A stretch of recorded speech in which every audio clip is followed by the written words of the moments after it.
Welcome back to my YouTube channel the ink study. आज के हम लोग इस वीडियो में कवर करेंगे बिजनेस स्टडीज़ का टॉपिक ऑब्जेक्टिव ऑफ बिजनेस, जिसमें हम लोग कवर करेंगे इकोनॉमिक ऑब्जेक्टिव, सोशल ऑब्जेक्टिव और ह्यूमन या इंडिविजुअल ऑब्जेक्टिव। तो हम लोग अपनी वीडियो को स्टार्ट करते हैं। फर्स्टली, कोई भी बिज़नेस आप स्टार्ट कीजिएगा तो उसके पीछे एक ऑब्जेक्टिव होता है। बिना ऑब्जेक्टिव के आप कोई भी बिज़नेस स्टार्ट नहीं कीजिएगा, और इसका मेन ऑब्जेक्टिव ही होता है प्रॉफिट अर्निंग करना। अर्निंग प्रॉफिट एकदम मेन ऑब्जेक्टिव है, क्योंकि कोई भी काम आप बिना किसी लालच के नहीं करते हैं, और उसमें आपका मेन मोटिव ही है प्रॉफिट अर्निंग करना। तो हम लोग स्टार्ट करते हैं।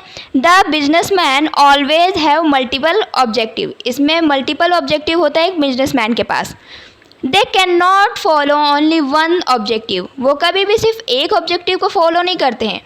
All objectives are important, but the most important objective of every business is earning profit. क्या बोल रहा है कि एक बिज़नेस खोलने के पीछे, एक बिज़नेस स्टार्ट करने के पीछे बहुत सारे ऑब्जेक्टिव्स होते हैं, लेकिन उसमें मेन ऑब्जेक्टिव क्या है? Earning profit. Earning profit is very important and the prime objective of every business, but it can not be the solo और ओनली ऑब्जेक्टिव। ये कह सकते हैं हम लोग कि अर्निंग प्रॉफिट बहुत इंपॉर्टेंट है और प्राइम ऑब्जेक्टिव है, लेकिन इसे हम लोग एक बिजनेस में अकेले लेके नहीं चल सकते हैं। Objective of business, the main objective में be classified broadly into 3 categories. तो हम लोग मेन ऑब्जेक्टिव जो है एक बिजनेस का, उसको हम लोग 3 कैटेगरी में डिवाइड करते हैं या कर सकते हैं। First, economic objective, second social objective, और थर्ड है ह्यूमन और इंडिविजुअल ऑब्जेक्टिव। ठीक है, चलिए यहाँ पे देख लीजिए आप लोग बिजनेस ऑब्जेक्टिव का। इकोनॉमिक ऑब्जेक्टिव में हम लोग कंसीडर करते हैं survival, profit, growth. Social objective में कंसीडर करते हैं supply of desired quality of product, avoiding unfair trade practices, employment generation, community service और अवॉइडेंस ऑफ पॉल्यूशन। ये हमारा आता है सोशल ऑब्जेक्टिव के अंदर। अब इंडिविजुअल ऑब्जेक्टिव में हम लोग क्या कंसीडर करते हैं? Good working conditions, competitive salary, personal growth, peer recognition और स्पेशल बेनिफिट्स। तो इस वीडियो में हम लोग सिर्फ इकोनॉमिक ऑब्जेक्टिव को कवर करेंगे। तो स्टार्ट करते हैं। इकोनॉमिक ऑब्जेक्टिव क्या है? As business is an economic activity. हम लोग फर्स्ट से ही पढ़ते आ रहे हैं कि बिजनेस एक इकोनॉमिक एक्टिविटी है। So the most important objective of business are economic objective, इसलिए क्योंकि वो बिजनेस ही इकोनॉमिक एक्टिविटी है, इसलिए इसका मोस्ट इम्पॉर्टेंट ऑब्जेक्टिव भी क्या हो गया है? Economic objective. Under economic objective the following objectives are include. अब इकोनॉमिक ऑब्जेक्टिव के अंदर क्या क्या हम लोग कंसीडर करते हैं वो देखते हैं। सबसे पहला है सर्वाइवल।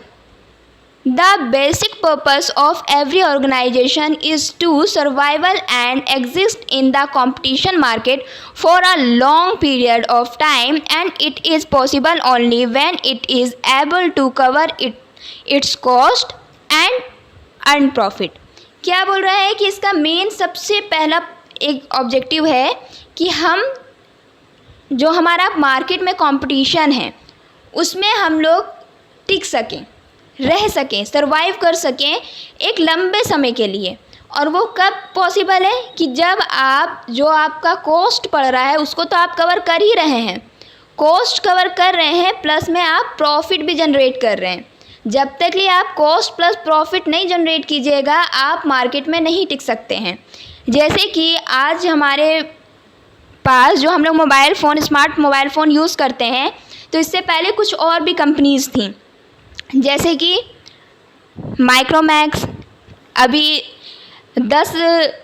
10 अगस्त को LG ने भी ये डिक्लेयर कर दिया है कि वो अब मोबाइल नहीं बनाएंगे। क्यों? क्योंकि वो इस कंपटीशन में नहीं सरवाइव कर पा रहे हैं। तो इसलिए इसका मेन ऑब्जेक्टिव क्या है कि मार्केट में हम जो कंपटीशन चल रहा है उसमें सर्वाइव कर सकें। इसका एक और एग्जांपल हम लोग सबसे ईजिली वे में समझ सकते हैं कि जब तक लिए जियो 4G नहीं आया था नेटवर्क, तब तक लिए कितने सारे सिम कार्ड्स अवेलेबल थे, लेकिन जैसे ही जियो आया उसने मार्केट में ऐसा कंपटीशन फैलाया कि उसके आगे कोई नहीं टिक सका और ज़्यादातर कंपनीज़ या तो मर्ज हो गई या फिर बंद हो गई। जैसे कि हमारा एक सिम कार्ड चलता था यूनिनोर का, जिसका आज कहीं अता पता नहीं है। तो इसलिए एक बिज़नेस में सबसे पहला बात यही है कि वो कंपटीशन में सरवाइव कर सके और अपना कॉस्ट भी निकाल सके और प्रॉफिट भी अर्न कर सके। Next, profit. The most important objective of every organization is earning adequate amount of profit. Profit is essential for survival, growth and expansion of business. क्या बोल रहा है कि प्रॉफिट तो सबसे मोस्ट इम्पॉर्टेंट है। क्यों? क्योंकि कोई भी इंसान एक बिज़नेस स्टार्ट कर रहा है तो उसके पीछे यही ना ऑब्जेक्टिव है कि वो इतना कमा सके ताकि वो अपने लाइफ के हर नेसेसरी चीज़ से लेके लग्जरी आइटम तक वो अपने लिए अफोर्ड कर सके। तो वो कहाँ से आएगा जब तक उसके पास प्रॉफिट ही अर्न नहीं करेगा। वो प्रॉफिट अर्न करेगा तभी ना। और एक बिज़नेस के लिए भी प्रॉफिट बहुत ज़रूरी है, बहुत इसेंशियल है। क्यों? क्योंकि जब तक प्रॉफिट नहीं रहेगा वो सर्वाइव नहीं कर पाएगा, उसका ग्रोथ नहीं होगा, उसका एक्सपेंशन नहीं होगा। इसलिए एक बिज़नेस के इकोनॉमिक ऑब्जेक्टिव में हम लोग इस प्रॉफिट को सबसे पहले कंसीडर करते हैं। ठीक है। Profit is the reward given to businessman for bear risk. और ये जो प्रॉफिट है वो एक बिजनेसमैन को रिवॉर्ड की तरह मिलता है। क्यों? क्योंकि वो रिस्क बेयर कर रहा है। जैसे जियो ने रिस्क बेयर किया और फ्री में सबको 1 से 1.5 साल के लिए 4G दिया, 4G सर्विसेज सबने चलाया। इससे क्या हुआ कि उसने सारे बाकी कंपनीज़ को पीछे छोड़ दिया और अब उसे जो प्रॉफिट हो रहा है तो वो किसके बदले में हो रहा है? रिस्क बेयर करने के बदले में। Next, growth. Business organisation must grow and expand their activities. जो भी बिज़नेस हम स्टार्ट कर रहे हैं उसका जो एक्टिविटीज़ है उसको एक्सपेंड करना बहुत ही ज़रूरी है। क्यों? क्योंकि इससे पता चलता है कि हमारे जो बिज़नेस है वो प्रॉफिट अर्न कर रहा है।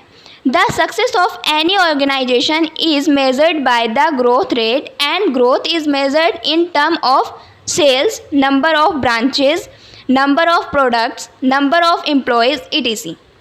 हम लोग को कैसे पता चलेगा कि हाँ एक बिज़नेस अच्छे से चल रहा है या बिज़नेस का ग्रोथ हो रहा है? तो इसके लिए या बिज़नेस एक प्रॉफिट अर्न कर रहा है तो इसके लिए हम लोग उसका ग्रोथ रेट मेज़र करेंगे। और ग्रोथ रेट कैसे मेज़र करेंगे? ये देख के कि क्या पहले में इसका जितना सेल्स होता था अब वो सेल्स बढ़ा है या नहीं बढ़ा है। नेक्स्ट, उसके ब्रांचेस और खुले हैं या नहीं खुले हैं। नेक्स्ट, नंबर ऑफ़ प्रोडक्ट्स, यानी कि जो प्रोडक्ट वो पहले बनाता था क्या अब भी उतने ही बना रहे हैं या अब वो ज़्यादा बनाने लगा। क्योंकि अब अगर वो ज़्यादा बनाएगा तो यानी हाँ हमारा बिज़नेस प्रॉफिट अर्न कर रहा है और वो चल रहा है, तभी तो वो उसके ब्रांचेस और खुल रहे हैं या हमारा सेल्स बढ़ गया है। नंबर ऑफ़ एम्प्लॉयज़, सिंपल सी बात है, जब हमारा ब्रांच बढ़ेगा, नंबर ऑफ़ ब्रांचेस बढ़ेंगे तो हमें और एम्प्लॉयज़ की ज़रूरत होगी। तो इस तरह हम लोग ये पता कर सकेंगे कि हमारा बिज़नेस में ग्रोथ हो रहा है या नहीं हो रहा है। तो ये है हमारे बिज़नेस के इकोनॉमिक ऑब्जेक्टिव। अब हम लोग नेक्स्ट वीडियो में इसके सोशल ऑब्जेक्टिव के बारे में डिस्कशन करेंगे। So thank you, keep watching and do subscribe my YouTube channel The Ink Study. Also press the bell icon for latest update. Thank you.